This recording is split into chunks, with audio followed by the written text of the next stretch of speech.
नमस्कार मित्रांनो, सुस्वागतम. मुरंबा मालिकेच्या आजच्या भागामध्ये आता सीमाला माहिती होते की आता ही घर जाणार आहे, बँकवाले येणार आणि या घराचा निलाव करणार आहे म्हणून.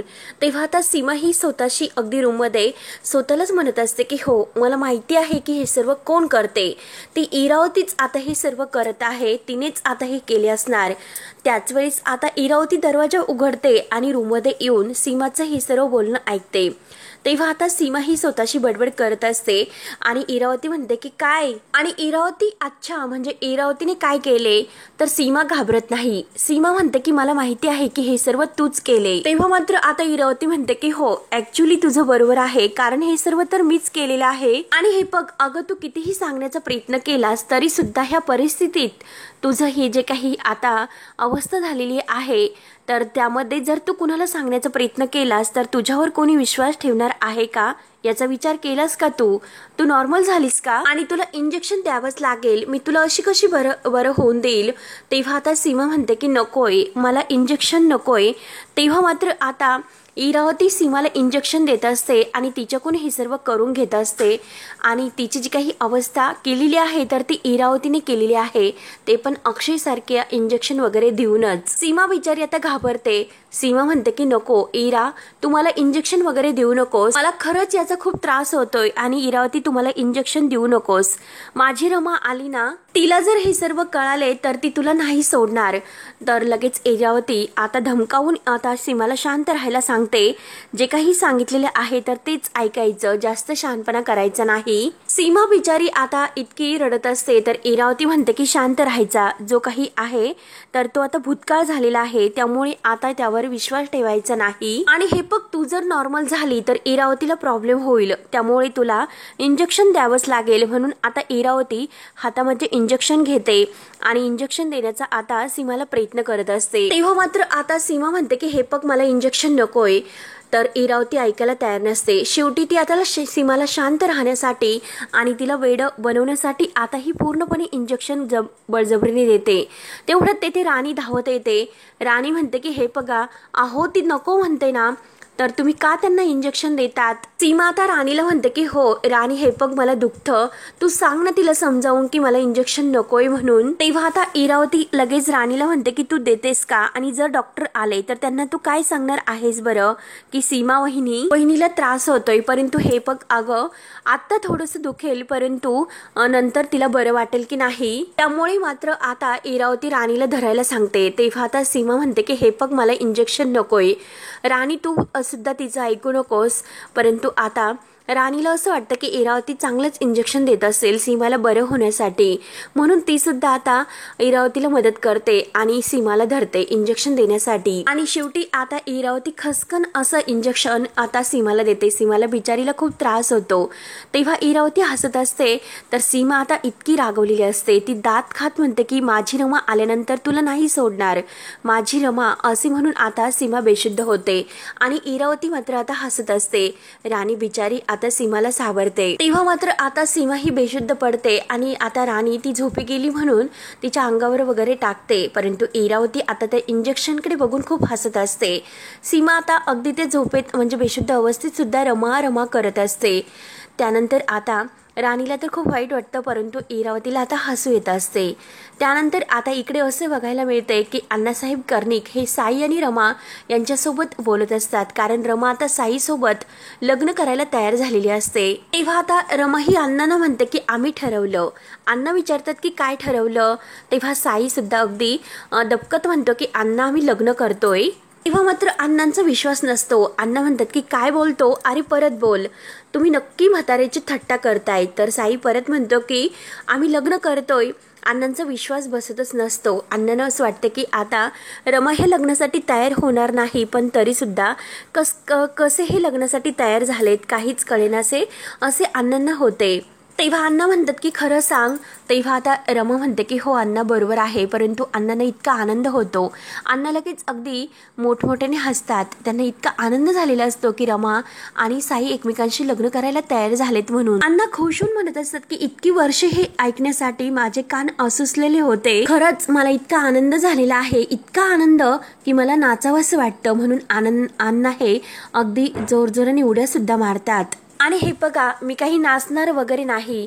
जर मी आता नाचताना पडलो तर तुमच्या लग्नामध्ये सगळी तयारी कोण करेल आणि मला असं वाकडा हात घेऊन अगदी फिरवावं लागेल. म्हातारपण आहे रमा, अगं मी पडू शकतो ना. इतका आनंद आता ह्या अण्णांना होतात. अगदी पोटची मुलगी नाही तरी सुद्धा रमाला ते आपली मुलगी मानतात. म्हणजे रमा हे बघ, अगं तू मला इतका आनंद झाला की तू तुझा भूतकाळ विसरली, भविष्य काळाकडे तू आता अगदी तुझं पाऊल टाकलं आणि खरंच मला इतका आनंद झालेला आहे. आणि बाळा हे बघ, मला हा आनंद कशाचा झाला आहे तुला माहिती आहे का? बाळा हे बघ, खऱ्या अर्थाने तू आता माझी मुलगी होणार आहे, कारण तुझं कन्यादान माझ्या हाताने होणार आहे. तर खऱ्या अर्थाने मी तुझा बाप होईल. आणि साईला जवळ घेऊन म्हणतो की जर याच्या पदरामध्ये तुला दिलं तर तेव्हा तर खऱ्या अर्थाने तू माझी मुलगी होशील. आणि आता रमाला आणि साईला अगदी अण्णा आपल्या जवळ घेतात.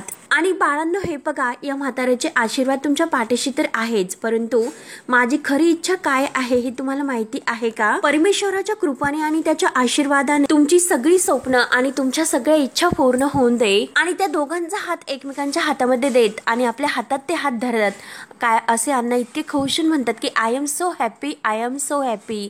रमा आणि साई मात्र अगदी खुश असतात. ते फक्त अण्णांचा तो आनंद बघत असतात. त्यानंतर आता इकडे मुकदमांच्या वर अगदी वाईट परिस्थिती आलेली असते, कारण आता सर्वजण घराच्या बाहेर येतात आणि आपले बॅग वगैरे घेऊन सगळेजण आता हे घर सोडून जायला निघतात.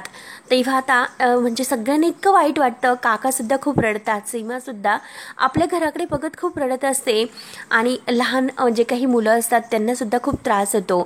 तारा म्हणते की मामा अरे आपलं कसं होणार. ताराला सुद्धा खूप रडू येते. सगळेजण अगदी इतके वाईट म्हणजे त्यांच्यावर आज ही वेळ आलेली असते. आणि आपलं जे काही राहतं घर आहे मुकदम, अगदी इतकं मोठं हाऊस, तर ते सुद्धा त्यांना आताही सोडावं लागतं. आता सगळ्यांच्या बॅग ह्या अगदी त्या टेम्पोमध्ये भरल्या जात असतात. तेव्हा आता अक्षयला इतकं वाईट वाटतं. अक्षय खूप रडत असतो. बँकवाले लोक सुद्धा आलेले असतात, कारण घराला कुलूप लावायचं असते. आणि आता अक्षय त्यांच्यासमोर उभा असतो. तर ताराला आता काकाही पुढे समजावण्यासाठी येतात. तारा हे बघ, शांत हो बाळा, रडू नकोस. तेव्हा इरावती लगेच खोटी आशा दाखवत म्हणते की हो ना तारा, बाळा तू काळजी करू नकोस, आपण आहोत ना एकमेकांच्या सोबत, एकमेकांना साथ देण्यासाठी. आणि अगं अक्षय मामा आपल्यासाठी करणार आहे काहीतरी, त्यामुळे तू इतकं टेन्शन घेऊ नको, हो की नाही अक्षय? तेव्हा आता अक्षय फक्त मुलांसोबत हसत असतो, परंतु अक्षयची आज इतकी मनाची वाईट स्थिती झालेली असते, कारण आपलं घर हे अगदी त्याला अगदी सोडूशी वाटत नाही. अक्षय आता सर्वांच्या समोर म्हणतो की मला कल्पना आहे की आपल्याला कुणालाच आता इच्छा नाही हे घर सोडण्याची, परंतु आता मात्र आपल्यासमोर दुसरा कोणताही पर्याय नाही. शेवटी आपल्याला हे घर सोडावं तर लागेलच. तेव्हा अक्षय सुद्धा रडत रडत हे म्हणत असतो की खरंच आपल्याला हे घर सोडावं लागेल, आणि तरी सुद्धा आपण या परिस्थितीत मात्र एकमेकांची साथ नाही सोडायची. आपण सगळ्यांनी एकत्र असं एकमेकांना घट्ट धरून ठेवायचं आहे. आरोही आणि आर्था तर छान असा म्हणजे ऐकत असतात आणि त्यांना सुद्धा इतकं वाईट वाटतं, कारण अक्षयची भावना फक्त त्यांनाच समजू शकत होती, बाकी कुणाला नाही. अक्षय सगळ्यांना आधार देत असतो. अक्षय म्हणतो की हे बघा, काही टेन्शन घ्यायचं नाही, या सगळ्या परिस्थितीतून आपण काहीतरी मार्ग काढू, मी आहे तुमच्या सगळ्यांच्या सोबत, मी आहे, असे आता अक्षय सर्वांना म्हणतोय. परंतु इरावतीला तर मनातून खूप आनंद होतो. इरावती स्वतःच्या मनाला म्हणते की खरंच आज मात्र मला इतका आनंद होतोय, फायनली आता सगळे मुकदम शेवटी रस्त्यावर तर आलेच. माझ्या वाट्याला जे काही दुःख आलं होतं, जो त्रास आला होता, जो खोटेपणा आला होता, जे काही मी भोगलं होतं, तर ते आज या सगळ्यांना भोगून दे. म्हणून इरावती आता जे काही तिच्या साहिलला मारलेलं आहे त्याचा बदला आज ह्या अक्षय आणि सगळ्या फॅमिलीशी घेत असते. पार्वतीने जी काही चूक केली तर ती मात्र आज या आपल्या मुकदम फॅमिलीला भोगावी लागते. तेव्हा मात्र आता सीमा इकडे तिकडे बघते, तर राणी म्हणते की अहो काय शोधतात. तेव्हा आता सीमा म्हणते की रमा मात्र राहिली, रमा ती आत राहिली. तेव्हा आता अक्षय म्हणतो की आई अगं प्लीज तू शांत होशील का. राणी म्हणते की कोण. तेव्हा आता सीमा म्हणते की नाही, माझी रमा आत राहिली, म्हणून सीमा आत जायला निघते. तर अक्षय म्हणतो राणी तू आईला सांभाळ, आणि आईला म्हणजे सीमाला तू बसायला सांगतो. आरोही आणि आर्था सीमाकडे पाहत असतात. सीमाची ती अवस्था आता ह्या इरावतीमुळे झालेली असते, परंतु तरी सुद्धा कुणाला आता हे इरावतीचा डाऊट येत नाही. आता सीमाची जी काही अवस्था आहे तर ते बघून आता इरावतीला आनंद होतो. इरावती स्वतःच्या मनात म्हणते की मी जे इंजेक्शन दिलं तर ते इंजेक्शन काम करतंय. तर त्यानंतर मात्र आता जे काही बँकचे मॅनेजर असतात तर ते म्हणतात की हे बघा आता कोणीही जाऊ शकणार नाही. तेव्हा आता ते कुलूप लावण्यासाठी सांगतात आणि तेवढ्यात आता आरोही म्हणते की बाबा अहो आजीची बाहुली आतमध्ये राहिली. तेव्हा आता सीमाचा जीव अगदी तुटत असतो. सीमा म्हणते की माझ्या रमाला आतमधून घेऊन या, तिला घेऊन या, एकटीच आहे ती आतमध्ये, ती घाबरेल, तिला घेऊन या. माझ्या रमाची जागा फक्त अक्षय सोबत आहे, ती अक्षय सोबतच राहायला हवी. म्हणून सीमा आता जे काही बोलते ते अगदी खरं बोलत असते. परंतु सर्वांना असे वाटतं की सीमाच्या मनावर परिणाम झालेला आहे. तर अक्षयला आता सीमाची ही अवस्था बघवत नसते. सीमा आता सर्वांच्या समोर म्हणत असते की ते दोघे रमा अक्षय आहेत, रमा अक्षय, आणि त्या दोघांचा अगदी असा बंध घट्ट आहे, घट्ट. रमा आणि अक्षयला कधीही मी वेगळं नाही होऊन देऊ शकत. ते दोघं कायम एकत्रच असतील. रमा अक्षय आहे ते रमा अक्षय न तुटणारा बंध आहेत रमा आणि अक्षय, रमा अक्षय. आता सर्वजण सीमाकडे पाहत असतात. काकांना सुद्धा आता खूप वाईट वाटते, कारण खरंच रमा आणि अक्षयची जोडी कधीही तुटणारी होती. तेव्हा आता सीमाची ती अवस्था बघून अक्षय म्हणतो की ठीक आहे आई, मी तिला आणतो. आणि तो लगेच आता त्या बँकवाल्या लोकांसमोर येतो आणि त्या साहेबांसमोर म्हणतो की हे बघा मॅनेजर साहेब, मी तुमच्यासमोर हात जोडतो, परंतु एकदा मला माझ्या आईसाठी आत जाऊन द्या, फक्त 5 मिनिट मला आतमध्ये जाऊन द्या. तेव्हा आता तो मॅनेजर ओरडतो की काय ही सर्व तुमची नाटकं सुरू आहे, आम्हाला आमचं काम करून द्या, आम्हाला सील लावायचं आहे. तेव्हा आता इरावती सुद्धा हात जोडते, म्हणते प्लीज. आता हे अक्षय समोर तिचं हे नाटक असतं. आता अक्षय अगदी रडवला असं होतोय, रडत म्हणतो की नाही, हे बघा मी नाटक नाही करत, आहो माझ्यावर विश्वास ठेवा, फक्त 5 मिनिट माझ्या आईसाठी मला आत जाऊन द्या, त्यानंतर तुम्हाला जे काही हवं आहे ते तुम्ही करा, फक्त 5 मिनिट मला आत जाऊन द्या. 50 वर्ष झाले आम्ही इथे राहतो, माझ्या आजीने हे सर्व उभे केले आणि माझा जन्म सुद्धा याच घरात झाला, माझ्या भावांचा सुद्धा जन्म याच घरात झाला, आमचे संसार सुद्धा याच घरामध्ये उभे राहिलेत आणि आम्हाला मुलं सुद्धा याच घरात झाले. त्यामुळे या घराशी आमच्या अनेक अशा आठवणी जुडलेल्या आहेत. फक्त 5 मिनिट मला त्या घरामध्ये जाऊन द्या. या घराने आतापर्यंत आम्हाला खूप काही अशी साथ दिलेली आहे. त्या घरातील प्रत्येक कोपऱ्यात आमच्या आठवणी दडलेल्या आहेत. हे घर आम्ही सोडतोय असं म्हटल्यानंतर शेवटचं फक्त एकदा घरात जाऊन आम्हाला बघून द्या. म्हणून अक्षय इतक्या विनवण्या करतो आणि अक्षयची आता ती अवस्था बघून सर्वांना वाईट वाटते. आर्था आणि आरव यांच्या डोळ्यात पाणी येते. काकांना सुद्धा खूप वाईट वाटते, तारा आणि पार्थ या दोघांना सुद्धा. तेव्हा अक्षय पुन्हा त्यांच्यासमोर हात जोडतो की एकदा मला आत जाऊन द्या, मी तुमच्याकडे फार काही मागत नाही. तेव्हा आता अक्षयवर अगदी दया करत ते मॅनेजर म्हणतात की हो ठीक आहे, जाऊ शकतात तुम्ही, तुम्हाला फक्त 10 मिनिट आहे तुमच्याकडे, तुम्ही जाऊन या. तेव्हा अक्षय त्यांना थँक्यू म्हणतो आणि लगेच आता अक्षय आत जातो. तर सीमा राणीला म्हणते की माझा अक्षय माझ्या रमाला आणायला गेला, म्हणून आता सीमाला थोडासा आनंद होतो, माझी रमा नक्की बाहेर येईल. तेव्हा आता आर्था, आरोही हे सर्व पाहतात. आरोही लगेच सीमाला म्हणते की आजी अगं तू शांत हो. तेव्हा अक्षय आत येतो आणि तेथेच आता पायरीवर, जिन्याच्या पायरीवर आता ती बाहुली पडलेली असते की सीमा तिला अगदी रमा मानत असते. अक्षय आता ती बाहुली उचलतो. आता घरामध्ये सर्व काही अगदी आवरून ठेवलेले असते, कोणतंही सामान अगदी कुठेही दिसत नाही, घर अगदी एकदम सुनं असं झालेलं असतं. अक्षय ती बाहुली उचलतो आणि अक्षय बाहेर जायला निघतो. तोच लगेच आता त्याला रमाची आठवण होते. रमा त्याला अगदी बाहेर जाताना एकदा तो निघलेला असतो. तेव्हा आता लगेच म्हणते की ऐका, अहो सर, ही तुमची बॅग भरलेली आहे, यातील कोणती फाईल तुम्हाला घेऊन जायची आहे, आणि हे बघा आज लवकर या, आईकडे जायचं आहे. आणि आता जे काही रमाने त्याला अगोदर जे काही आठवण दिलेली आहे तर ती आठवण आता त्याच्या डोळ्यासमोर येते. अक्षयला आता ही सर्व आठवत असते आणि रमा मात्र देवघरामध्ये देवाची पूजा करत आहे. सर्व घरामध्ये ती धूप फिरवत आहे, हे सुद्धा अक्षयच्या डोळ्यासमोर येते आणि अक्षयचे डोळे भरून येतात. त्या बाहुलीकडे बघत असतो आणि त्याला सर्वत्र प्रत्येक कोपऱ्यात रमा दिसत असते. प्रत्येक ठिकाणी आता रमाने आत्तापर्यंत जे काही क्षण अक्षय सोबत घालवले, अक्षयच्या प्रत्येक आठवणी तिने जपल्या, हे सर्व काही आता अक्षयला आठवते. अक्षय डोळे भरून येतात. तो त्या बाहुलीकडे बघून आता रमाच्या प्रत्येक आठवणी त्याच्या डोळ्यासमोर येऊन त्याला सर्वत्र रमा दिसत असते. अक्षयला रमा समोर दिसते. रमा एकदा अक्षय कामावरून आल्यानंतर, अहो अय्या लवकर आलात तुम्ही. अहो थांबा, मी तुमच्यासाठी फ्रेंच इस्त्रीची कॉफी करते आणि मी सुद्धा तुमच्यासोबत ती कडू कडू कॉफी आज पिते. अक्षयला हे सर्व काही डोळ्यासमोर दिसत असते. रमा कायम या घरासाठी किती काही करत असते हे प्रत्येक क्षण त्याला आठवते आणि तो खूप रडत असतो. रमाची एक एक आठवण त्याला येत असते. त्या बाहुलीवर सीमाने आता तिचं नाव रमाच लिहिलेलं असतं, म्हणून तो आता स्वतःच्या मनात हे सर्व आठवल्यानंतर म्हणतो की रमा, कितीही मी ठरवलं तरी सुद्धा तुझं नाव माझ्या ओठी येतं. घर जरी आज मी सोडून जात असलो तरी सुद्धा आज या घरामध्ये तुझ्यासोबत जे काही जगलेलं क्षण आहे, प्रत्येक श्वास माझ्याबरोबर कायम राहणार आहे असे बोलून अक्षय डोळ्यातील पाणी पुसतो आणि ती बाहुली घेऊन शेवटी बाहेर येतो. तेव्हा आता आरता धावतच येते आणि अक्षयच्या हातातील ती बाहुली घेते. सीमाला खूप आनंद होतो. आरोही तिच्या हातामध्ये आता ती बाहुली देते. सीमाला इतका आनंद होतो, ती घट्ट असे त्या बाहुलीला मिठी मारते. माझी रमा आली, माझी रमा आली म्हणून खूप असे हसते. तेव्हा आता राणीला आणि बाकी सर्वांना सीमाच्या चेहऱ्यावरचा तो आनंद दिसतो. सर्वांचे चेहरे मात्र खुलतात. परंतु इरावती आहे तर ही इरावतीच आता एकदम अशी सीमाकडे अगदी रागाने पाहत असते. आता त्या बाहुलीशी गप्पा करत असते की तू आत राहिली होती ना तू, आता तू घाबरू नकोस, मी आहे ना तुझ्यासोबत.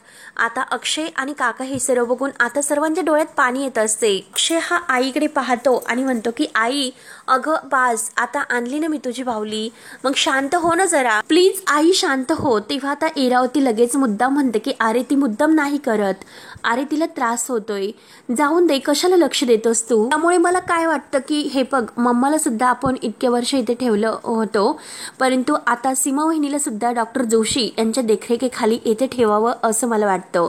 तेव्हा अक्षयला राग येतो. अक्षय म्हणतो की आत्या. तेव्हा आता इरावती म्हणते की अक्षय शांत हो, हवं तर या दोघींबरोबर मी येथे थांबते. तेव्हा अक्षय म्हणतो की तू नकोय, बाकी सगळ्या मुलांना तुझी गरज आहे, त्यामुळे तू थांबू नकोस. तेव्हा आता इरावती म्हणते की अरे काही दिवसाचा प्रश्न आहे, आपण मम्माला नेण्यासाठी येथे परत येणार तर आहोत, कारण एवढा प्रवास आता ह्या परिस्थितीत सीमाला झेपेल मला नाही वाटत. तेव्हा आता अक्षय म्हणतो की ठीक आहे, मी जोशी डॉक्टरांशी बोलतो.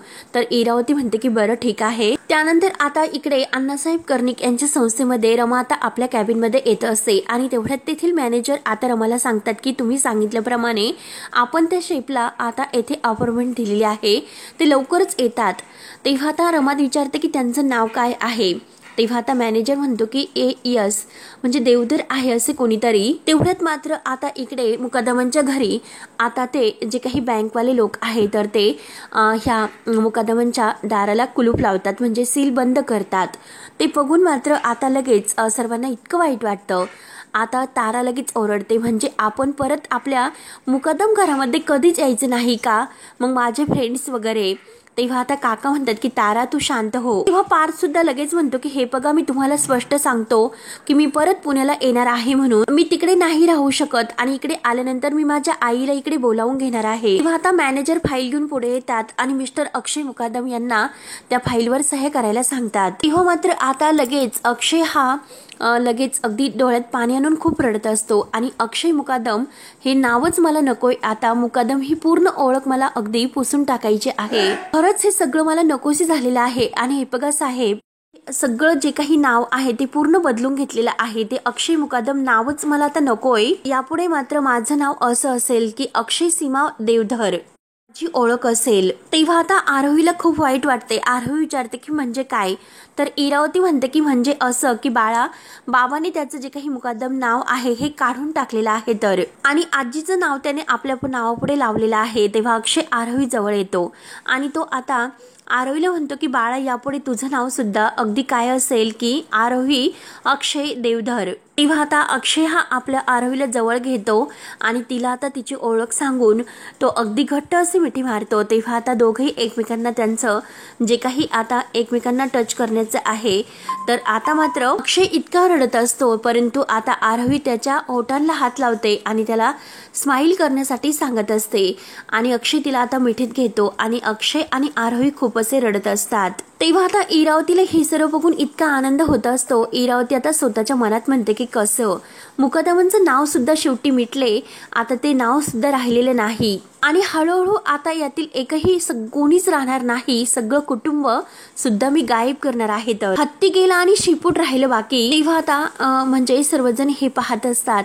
तेव्हा सीमा ही म्हणत असते की नाही, हे माझं घर आहे, मी कुठेही नाही जाऊ शकत, माझी लोक इथे राहतात, माझी रमा इथे राहते, त्यामुळे आता मात्र मी घर नाही सोडून जाणार. तेव्हा आता इरावती लगेच पुढे येते आणि अक्षयला म्हणते की हे बघ अक्षय, आमची गाडी बाहेर आली, मी मुलांना घेऊन पुढे होते आणि सीमा वहिनीला मात्र तुम्ही डॉक्टर जोशींच्या हॉस्पिटलमध्ये सोडा आणि तुम्ही दोघे मात्र अगदी सांभाळून या, बाईकवर येतात ना, जरा व्यवस्थित या. तेव्हा आता अक्षय पोरांना म्हणजे मुलांना गाडीमध्ये बसायला सांगतो. तर राणी सीमाला धरते आणि म्हणते की चला, आपल्याला सुद्धा बसायचं आहे. तेव्हा आता अक्षय दबकत पावलांनी उठतो आणि सारखा आपल्या घराला वळून वळून बघत तो खूप रडत असतो. काका त्याच्या सोबत असतात. अक्षयला खूप आता रडू येत असते आपलं घर सोडताना. तेव्हा आता अक्षय अगोदर जो काही आपला गणपती बाप्पाचं मूर्ती आहे तर तिचं दर्शन घेतो, पाया पडतो आणि खूप रडत असतो. तेव्हा आता जे काही मॅनेजर आहे ते सुद्धा अक्षयची अवस्था बघत असतात. तर काका अक्षय जवळ येतो आणि अक्षयला आधार देतो. काका सुद्धा खूप रडतात आणि अक्षय तर खूप रडत असतो. तेव्हा आता अक्षयला हे घर अगदी सोडूशी वाटत नाही, परंतु शेवटी पर्याय नसतो आणि मॅनेजरने पूर्ण आपल्या जी काही तयारी आहे तर ती तयारी करून आता हे घर कायमचं अगदी बंद केलेलं असतं. सर्वांना आता इतकं वाईट वाटतं. इरावती आता सीमाला सुद्धा हॉस्पिटलमध्ये सोडते आणि आता मुलांना घेऊन ती अक्षयसोबत पाचगणीला जायला निघते. परंतु अक्षय मात्र आता इतका नाराज असतो, त्याला आता घरातून पाय सुद्धा त्याचा बाहेर निघत नसतो की काय करू आणि काय नाही, अशी त्याची अवस्था होते. आणि आता अक्षय सारखा आपल्या घराकडे वळून वळून डोळे भरून पाहत असतो. त्यानंतर मात्र बँकवाले आहे तर ते त्यांची सर्व काही प्रोसिजर पूर्ण करतात आणि शेवटी घराला ह्या आपल्या ताब्यात घेतात. तेव्हा मात्र आता जी काही अक्षयची अवस्था होते तर खरंच अगदी बघावंसी वाटत नाही असे अक्षयची अवस्था होत असते. तो सारखा रडत असतो, काय करू आणि आपल्या घराला वाचू अशी त्याची अवस्था झालेली असते. परंतु आज मात्र त्याच्यासमोर पर्याय नसतो. शेवटी आता घराला सोडून त्याला जावंच लागते आणि सीमाला सुद्धा आता ह्या पार्वती आजीप्रमाणे म्हणजे इरावतीने हॉस्पिटलमध्ये टाकलेलं असतं आणि सीमा सुद्धा आता तेथे त्या वेड्यांच्या हॉस्पिटलमध्ये असते आणि शेवटी ती सुद्धा अक्षयसोबत जाणार नसते. तेव्हा आता सगळं काही अगदी बघून आरोहीला सुद्धा खूप रडू येते. आरोही सुद्धा खूप रडत असते आणि इकडे सर्वांची जी काही अवस्था झालेली असते मुकादमांचं हे घर सोडताना आणि मुकादमांचं घर सोडताना मात्र अक्षयने आपलं नाव सुद्धा बदललेलं असतं. तेव्हा मित्रांनो, हा भाग शेवटी येथेच संपतो आणि पुढील भागामध्ये आता अक्षय घर सोडून पाचगणीला आलेला असतो. तो आरोहीला घेऊन एका देवीच्या मंदिरात येतो आणि तेथे तो धागा बांधतो. आता धागा बांधताना सुद्धा त्याचा तो धागा अर्धवट राहिलेला असतो. तो आपली इच्छा पूर्ण बोलून दाखवतो, पण त्याच वेळेस तेथे रमा सुद्धा आलेली असते. रमा सुद्धा आता त्याच देवी आईच्या मंदिरात येते आणि ते अक्षयच्या पलीकडून असते. तेव्हा मात्र आता अक्षयचा जो काही अर्धवट राहिलेला धागा आहे तर तो ती स्वतः बांधते आणि देवी आईला म्हणते की देवी आई, हा जो कोणी धागा बांधलेला आहे तर त्याच्या मनातील सर्व इच्छा आकांक्षा पूर्ण कर. आरोही सुद्धा आता देवीला आपल्या इच्छा बोलून दाखवते. अक्षयने आज नवीन सुरुवात करून तो धागा बांधलेला असतो आणि देवी आईला सर्व मनातील इच्छा बोलून दाखवलेल्या असतात आणि रमा सुद्धा अगदी त्या अक्षयच्या इच्छा त्या जो काही राहिलेल्या आहेत तर त्या घट्ट अशी ती म्हणजे दोरा बांधते. कोणाच्या तरी स्वप्नांचा धागा आहे तो असा अर्धवट कसा राहील असे बोलून रमा तो धागा बांधते आणि माझी लेक जिथे कुठे असेल तिला सुद्धा सुखी ठेव म्हणून देवी आईला प्रार्थना करते आणि वळून बघते तर काय, अक्षय तिला समोर दिसतो. अक्षय आणि रमा एकमेकांकडे पाहत असतात. तर तेव्हा मित्रांनो, पुढे काय होईल हे पाहण्यासाठी आता आपल्या चॅनलला नक्की सबस्क्राईब करत राहा. धन्यवाद.